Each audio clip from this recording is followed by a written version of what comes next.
welcome to episode 253 of the CRICKETher Weekly. We are in Adelaide on the 14th floor of our hotel. Over there is the very swanky hotel where the England team stayed and where we did our interview with Jon Lewis the other day. Just down there is Raf's favourite Hungry Jack's, where she can get her $1 frozen Cokes. Raf. It sounds like we're being sponsored by Hungry Jack's. I have had some from McDonald's and I even had one from KFC as well. So if any of those outlets want to sponsor the CRICKETher Weekly, feel free. Get in touch. Anyway, Raf, how are you doing? Not great, to be honest. Didn't sleep massively well last night. Guessing England didn't either, because we're recording this the morning after the night before. England's most abject performance, not just of the tour actually. I don't think I've seen England bat that poorly since the 2015 Women's Ashes, which was actually their worst ever collapse in a T20 when they were all out for 87. Last night they were all out for 90, chasing 163, and it was a bit of a disaster, wasn't it? You think this was worse than the test in India? Yes, I do, okay. And I don't want to sound like Heather Knight, but the conditions in India were not conducive to England. They were very unfamiliar conditions. This is conditions that are much more akin to back home. Okay, we've had a bit of sunshine. We'll talk about the crazy Jon Lewis remarks about the nice weather in Australia in a few minutes. But to me, this was worse. I've not seen them bat that badly, as I say, in nearly a decade. It was very difficult. It really feels like in some ways though, despite that being the worst performance of the tour, that it kind of sums up where England have got to, Sid. Now, I feel a bit naive having predicted that they might win a couple of these T20s before we came out here to Australia. Your scoreline prediction was much closer to this, but still not quite this bad. So what's gone wrong? Yeah, I mean, gosh, even I thought they'd nick one, but you know, they just seem to have mentally disintegrated now. I mean, they came into this match, you know, still saying the same things. When we spoke to Jon Lewis and he spoke, you know, up there in that hotel room, and he said, "Oh, we still want to play, you know, inspiring and entertaining cricket." And I said to him, "Is that more important than winning?" And he was like, "Well, not really." He was like, "Winning's always a given in professional sport." But it was like he was saying, you know, but we want to go out there and put on a show. Well, I'm afraid the show they put on wasn't the one that anybody wanted to see. I mean, it wasn't. I've spoken to plenty of Australian fans that have been disappointed with, you know, the way that England are playing, because they, you know, and people at Cricket Australia realising that, you know, if these games are not competitive, then they're not going to. I mean, they had a great crowd here last night. Over 10,000. And they had their millionth international kind of customer through the door this summer, as part of it as well. The millionth person through the door got some goodies and a chance to chat to Alyssa Healy. It's not what Australia want in order to, you know, continue to get those crowds. They want competitive cricket like the men had against India, and this is just not competitive, and they completely disintegrated mentally now. Cricket's a game that's very much played in the head, and their heads are done, they're shot, they're gone. And they've still got a 4-day test to get through, and if I may say so, I have said this before, this really indicates that it was very unwise to have the test right at the end. Because there was always the possibility that this would happen. And if there's any match in the Women's Ashes that you want to be alive going into it, it's the test match. Because whatever Jon Lewis and Heather Knight say, it's going to be incredibly difficult for England to get themselves up for a 4-day game now, I think. And as I wrote in The Guardian last night, they're going to be probably very happy that it's not a 5-day test, despite Heather Knight having been a very vocal advocate of that. I mean, I think for me, this is the kind of culmination, actually, of a bit of a longer term trend. You've got all kinds of people now coming out of the woodwork. I saw on BBC that they had an interview with Alistair Cook, of all people, who obviously watches loads of women's cricket, saying, "Oh, it's terrible, and Australia are 20% better than England." Well, where were you, Alistair Cook, you know, a few months ago when England had just whitewashed Pakistan and New Zealand? And Jon Lewis, I remember, was giving that press conference afterwards. And you and I and a couple of other people, but not many people, were actually sounding a bit of an alarm and saying, no, all they've done here is paper over the cracks and performed reasonably well against two vastly inferior teams. This does not mean anything. And to me, almost it feels like they've been papering over the cracks a little bit since they disintegrated in the Commonwealth Games in 2022. So that's over, about 2.5 years ago. It was the same kind of sort of slightly, we can't really be bothered to get ourselves up and go for this because our heads just aren't really in it. And since then, I don't know, I just feel like drawing that Ashes series 8-all gave a little bit of a false impression. And similarly, whitewashing Pakistan and New Zealand gave a very false impression. And now here we are, and suddenly you've got an awful lot of people jumping on a bandwagon and saying, oh, actually, yeah, England are really terrible, when only a few weeks ago everyone was saying, oh, England are going to be really competitive in this series. But you and I never really thought that, did we? Yeah, no, I mean, as you say, the problems that we've seen on this tour are a lot of exactly the same problems we saw in the Commonwealth Games. Now, Jon Lewis took over just after those Commonwealth Games, or a couple of months after those Commonwealth Games, and he's has had success in bilateral series. But every time, it's come to the crunch, and don't forget they didn't actually win that Ashes in England. No. It feels like every time it's come to the crunch, they haven't quite had enough, and it's the problems are getting worse, right? Yeah. Not better, as it becomes harder and harder for Heather Knight to pick herself up again, and Heather Knight clearly is starting to feel it mentally. She's not, she's struggling as well, and other players are as well. I did see some comments online saying all the players were sitting in the dugout laughing after they'd gotten out and things, and that obviously there was an extent to which they were still trying to put a brave face on it, but actually I saw a number of players after the game, after everyone had gone home, and the England players, did actually genuinely look like shell-shocked. Yeah. I mean, I hate to use that word, it's the wrong word in some way, because it's we shouldn't be taking that kind of, they haven't lost the battle, nobody's been killed, but they just looked absolutely, shot through. Yeah, they really did, and I think that even though they knew that this series was going to be really difficult, right? But they didn't expect it to end like this. I mean, it's not ended yet, and that's one of the issues. Yeah, they believed they would be competitive, and gosh, how wrong they were. Yeah, I mean, let's talk a bit about that Jon Lewis interview, Sid, that, as you were saying, actually took place just a few hundred yards away in the England team hotel over there. A very strange scenario, partly because you and I were the only people in the room with Jon. There were a couple of other people present over Zoom, but it was very much kind of us leading the conversation and him saying some things that we were a bit staggered by, actually. Yeah, so it was a pool interview, which is why you saw it written up elsewhere in the Times and the Cricketer and all that kind of thing, but we were the only people in the room, and the people in the room are people that get massive priority in terms of the questions they ask, so almost all of the questions came from us. Mm-hmm. He did give us a good 40 minutes of his time overall, but he really did say some odd things. I mean, what's the oddest one that you want to pick out of all the slightly odd things that were said, Raph? Well, it was clearly the thing about the difference between England and Australia, these England and Australia teams, is the weather. Australia have got better weather, and he actually kind of it was odd because he gave an anecdote, so he'd clearly thought about this as an answer. It wasn't something he just said off the cuff.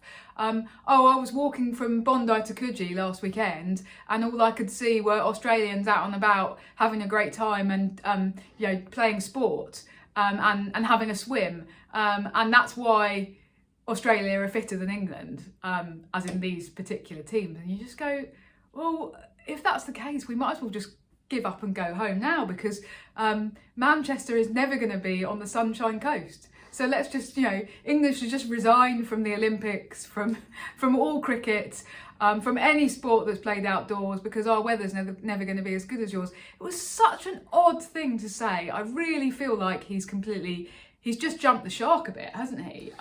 Yeah, I mean, there were echoes of Mark Robinson many years ago saying, Australians just have, some God-given attributes that we don't have. But at least that was in the immediate aftermath of that famous Elise Perry 7-4 at Canterbury, when Elise Perry wiped out England's batting order single-handedly. That was Robbo so you kind of forgive Robbo there, because, he was reacting to a very particular situation. Whereas, as you say, this was an anecdote that he clearly thought, well, we know he thought about it, because he told exactly the same anecdote to the BBC in a separate interview. Yeah. So that was really odd. He still doesn't seem to be facing up honestly to the scale of the defeat. And I think that's one of the issues. And that's one of the things that's frustrating so many people back home in England. He actually said, I don't think that 10-0 is an accurate reflection of where these teams are at. And then they go out and back like that in the 30-20. And I actually said to him, is 12-0 an accurate reflection then? And he kind of went, well, we were outplayed today. But he's still talking in a way that suggests he just thinks that all England are doing wrong is losing a little bit of execution. And that's the... He's talking about, we're just losing a few of the big moments. And the rest of the time we're competitive. And it just seems a level of delusion that's on a par with Heather Knight saying we're not a bad team because we played badly for 10 overs in the World Cup. And you go, but those were the overs that really mattered. Similarly, those are the moments that really matter. When you have Australia 50 for 4 in Hobart and then you let Ash Gardner score a century. Or when Australia are struggling in that run chase, even in the first ODI, and Sophie Ecclestone drops a catch at a crucial moment. Those are the moments you've got to win, because otherwise the rest of it is irrelevant. And there was something else really odd that he said in yesterday's press conference as well, which was we're doing really well in practice, but when they step onto the pitch, they just can't. They can't perform. And you're like, but that doesn't matter then. It doesn't. You can have all of the brilliant net sessions you like where you're smashing sixes. If you don't then go and execute when it's an actual game, then it's irrelevant. So these excuses just keep coming, and the nature of them are so strange. Yeah, and that is very much what you as the coach are paid to do, right? A key part of the coach, the reason that Jon Lewis is earning a rumoured 6-figure salary is because he's the person that can get them in the right place to play in those games. Cricket is very much a mental game, right? At the top of cricket, there are lots and lots of people that can hit a cricket ball very hard and a long way. Yeah. There are lots and lots of people that can bowl a cricket ball and make it land in the right place. But can you do it when you're under severe pressure? That's the difference. That's always been the difference in the step up to international cricket, which is why, in both men's and women's cricket, sometimes people step up and you say, well, they've got a mediocre record in domestic. They step up and they can deliver internationally. It's the coach's role to ensure that the players are in the right space mentally. If that's not the coach's role, then give a couple of $100,000 a year to me. I'll take it. Okay. Let's appoint you as the next England coach. No. I'll just take the $200,000. I won't do anything. I wasn't expecting to have to do anything. Well, there you go. Fair enough. It does all then come down to this question of, can Jon Lewis survive? Now, I actually said before the series even started, if we get a scoreline that's, let's say, 12-4 or something, he's going to come under pressure. Now, we're staring down the barrel of a 16-0 whitewash. That is what I think is the most likely result now, by far, because I just think England's heads have gone. They want to get on the plane now, and if that was an option, I think many of them genuinely would take that, test or no test. So he is going to come under pressure. He is already coming under significant pressure. That interview write-up that's been in numerous outlets, people are just laughing at him now. They're not taking him seriously anymore. I think he should be quite concerned. Now, in terms of the actual process for getting rid of him, shall I just talk a little bit about that? How does that work, Raf? Because we know that he's got a 3-year contract, so he's got about a year to run on a contract. Yeah. If the ECB want to sack him, they'll have to buy him out of that contract. That's obviously going to be, it's something they're going to have to eat the costs of that. It's not a small amount of money, but it's not that big either. So they could get rid of him. But what's the process that's going to go on now, Raf? What's going to happen? Yeah. So our understanding is that there's a kind of subgroup of the main board called the Performance Cricket Committee, which includes Richard Gold, Rob Key, and Claire Connor, who's obviously very well informed about the women's game. They will kind of be sort of in charge of this post-series review that's going to take place, that's going to review all aspects. And there will be a post-series review. There is always a post-series review, so that's something that always happens. Yeah. So that will definitely happen, and Jon Lewis's job and future will be looked at as part of that. If they do decide, if that kind of subgroup does decide that they think it's the end, they would then probably have to go before the full ECB board and explain why they think that the ECB should release him from his contract that early. decision. Yeah. Exactly, because as you say, there will be a financial penalty. So that's the process. But you know, you'd like to think that those key people will be a bit in tune with the conversation around this, and will have watched these matches and will understand that this is a tipping point now. Well, yeah, and however much you support him, you know, even if you are one of his supporters, even if you do think, well, actually, I think that Jon could go on and, you know, do a job in the World Cup and get England to the final of the World Cup in India in 8 months' time. The trouble is that, you know, he's finished in the eyes of the public now. Yeah. And, you know, that's going to be a really difficult thing to turn around. Yeah. Because he's just going to get asked in every press conference about fitness now. Yes. It's never going to go away. He's like a politician that's, you know, that's blown the economy. Yeah, he's getting trust. He's already getting frustrated by that, because I actually said to him yesterday, Beth Mooney's innings was all about fitness. Is she fitter than your players? And he was really, you could see he was getting a bit cross, and he said, I don't have her fitness test results in front of me, so I can't answer that. But, you know, as you say, he's going to keep getting asked about that. You have to watch the game to see that Beth Mooney's fitness is exactly. He just didn't want to say that. Because then he's admitting his own failings as a coach, because that is one thing that the coach does have control over, is how much effort individual players are putting into fitness. Anyway, if he does go, we did actually have a question come in from Dan on Blue Sky this week. Who should replace him, Sid? Well, I mean, the name on everybody's lips is Charlotte Edwards. As it was last time, before Lewis even took the job, yeah. But we don't think that that's very likely, do we, Raf? No. Because, why not? Well, it's a poison chalice right now. She would have a very difficult job to do. She'd have to be picking the players up from rock bottom, right from kind of down on the floor. We just don't think that it will be a particularly attractive option for her. I mean, she's got to get her timing right for the England job, because you only get one crack shot, at it. Yeah. And it just feels like the timing isn't quite right. That's our perception. I mean, we don't have any inside knowledge on that particularly. We may be proved just wrong. what she said last time, and I think that the timing's worse this time than it was last time. Honestly, she'll still be in the frame in 4 years' time. She'll still be in the frame in 8 years' time, and she chooses to wait until then. Yeah. You know, and they might be better opportunities. And that's her privilege to do that. Yeah. So that's her. Another name that a lot of people have talked about, Matthew Mott. Yes, purely because he did the England men's job and then was let go. Fired from it. But he does have a very good track record. Well, in then one women's cricket. advantage of it potentially is, of course, that Meg Lanning has been retired for a couple of years now. So if she could find an English grandparent, potentially, you know, there's an opening there for her to come in, maybe. I mean, people won't understand, because they'll think that you're saying that Meg Lanning should be the England coach. I'm just going to make it clear to viewers who don't know the history.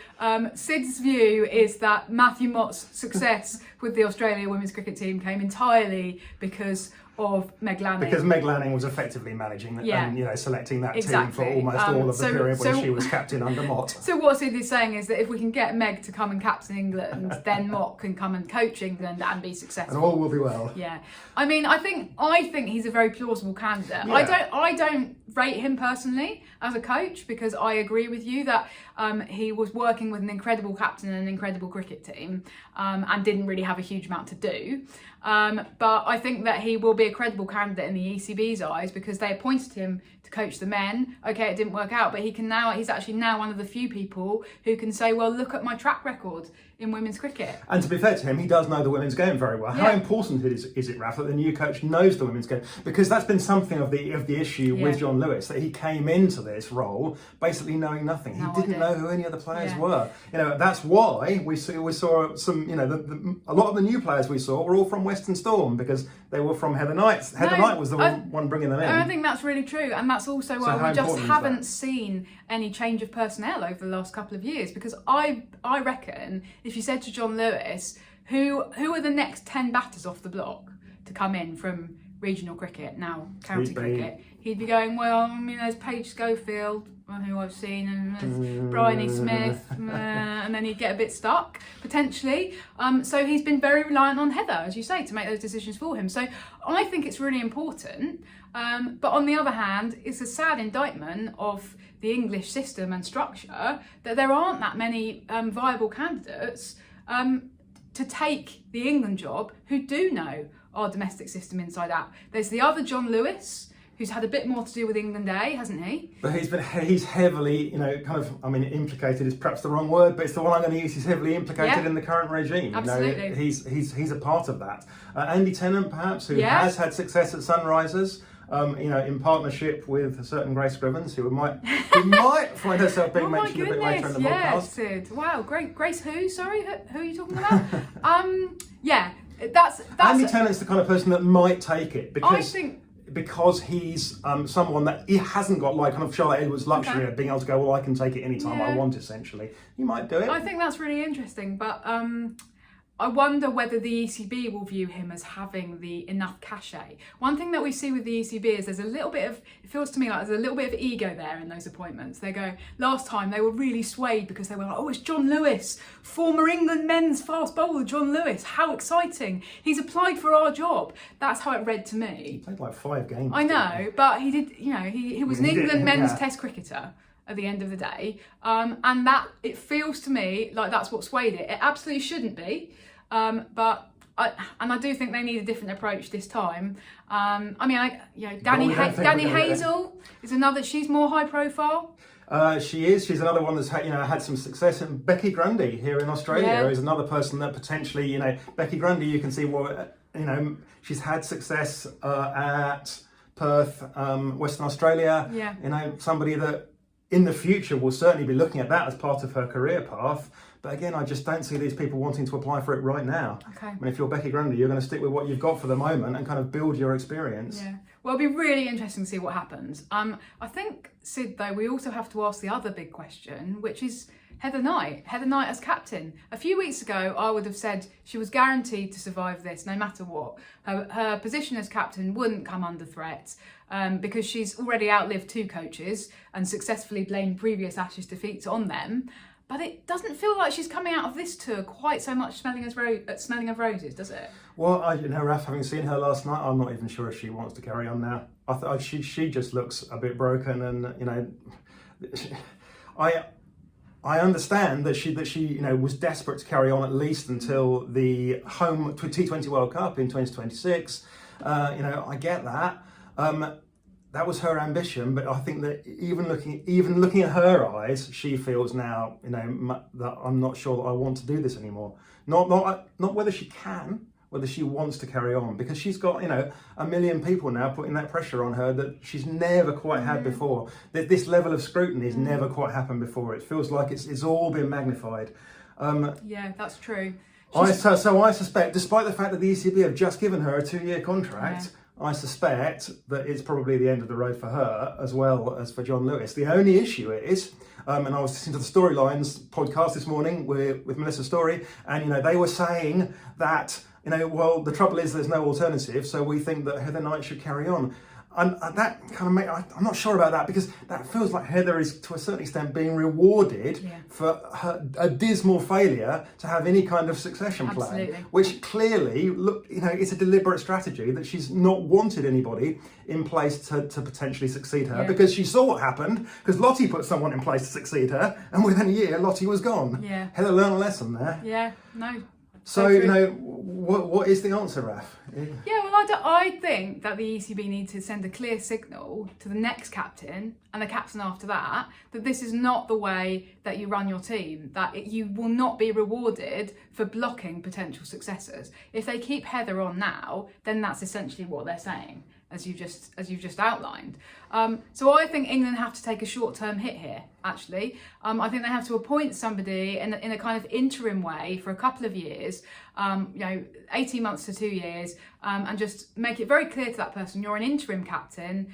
We know that you don't particularly maybe see yourself taking on this role at the moment, or basically don't see yourself as being captain for 10 years, as Heather has been almost.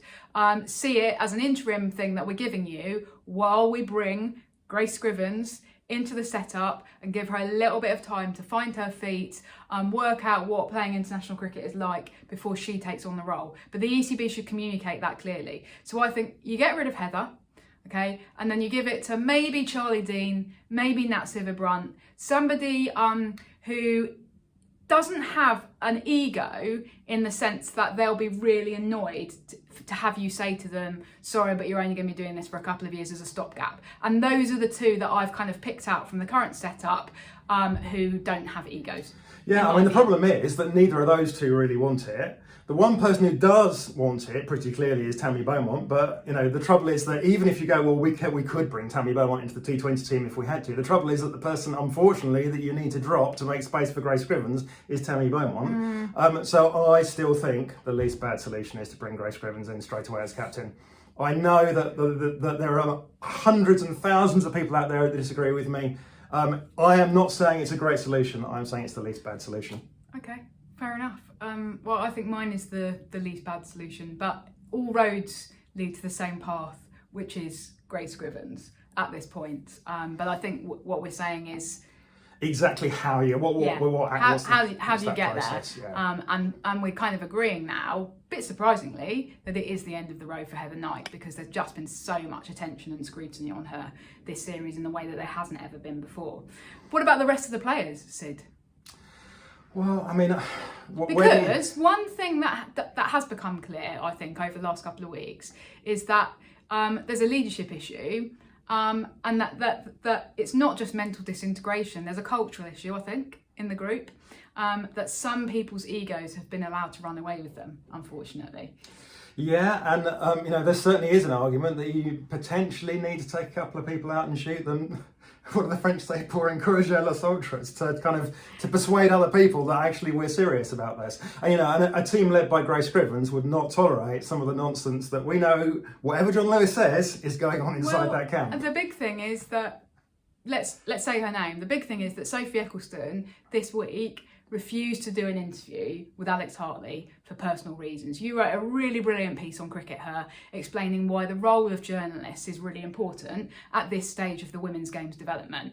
But Sophie Ecclestone felt able to just go, no, I'm not going to bother doing what is a part of my job. Yeah. And we know, because Heather Knight and Jon Lewis have both said, that they did not commend that course of action. They were not aware of it until after the fact, and they do not approve of it. But the culture of the team has got such that she feels able to do that with impunity. So in my view, what you need to do is communicate clearly to Sophie Ecclestone that despite being the best bowler in the world, you are not undroppable. So send her back to Lancashire for a year, then see what happens. Okay. That's what I think. Because I don't think that any player's ego is worth... It's bigger than the team. It's bigger than the team. Okay. Yeah, and that's the point that we've got to. Wow. So it's a big call.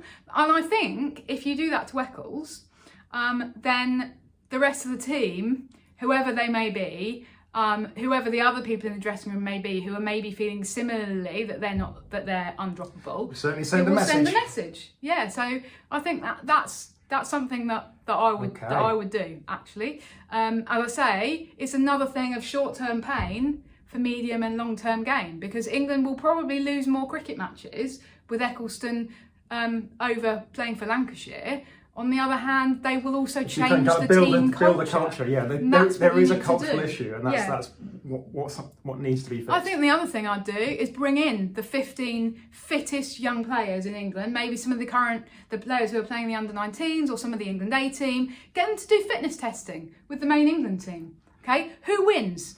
And then those players should be prioritised for selection.